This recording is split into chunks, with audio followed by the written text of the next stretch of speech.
என்னங்க?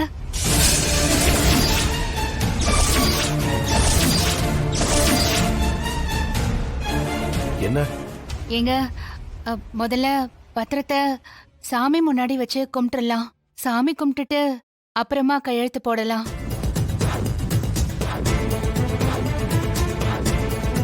ஆமா ரகு, நம்ம ஒரு சின்ன பூஜை பண்ணிட்டு அதுக்கப்புறமா கையெழுத்து போடலாம்.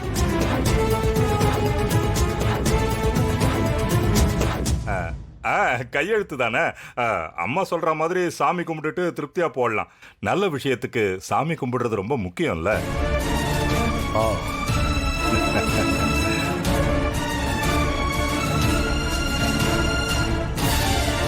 இந்த கேப் போதும்டி. இதுக்குள்ள உன்னை என்ன பண்றேன்னு பாரு.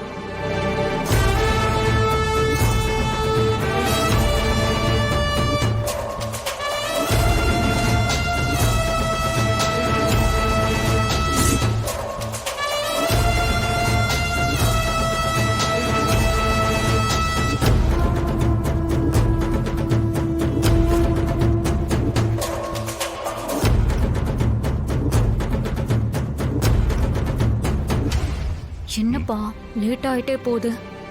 லேட்டை பார்க்காத, வேலையை முடிக்கணும். அதை மட்டும் பாரு. என்ன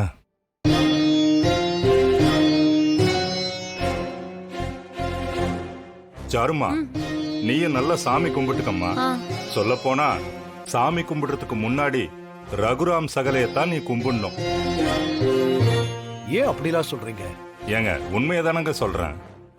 நான் கர்ணனோட கதைய காதால தாங்க கேட்டிருக்கேன்.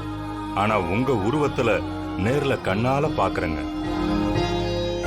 மாமா, என்ன மாமா இவன் ஓவரா ஐஸ் வைக்கிறான்? இந்த ஐஸுக்கெல்லாம் மச்சான் மயங்கிறவர் கிடையாது. நீங்க ரொம்ப மிகைப்படுத்தி பேசுறீங்க. நான் என்னோட கடமையை செய்யறேன், அவ்வளவுதான். இருந்தாலும் உங்களுக்கு பெரிய மனசுங்க. சாருமா, சாமி கும்பிடுங்க. சரிப்பா.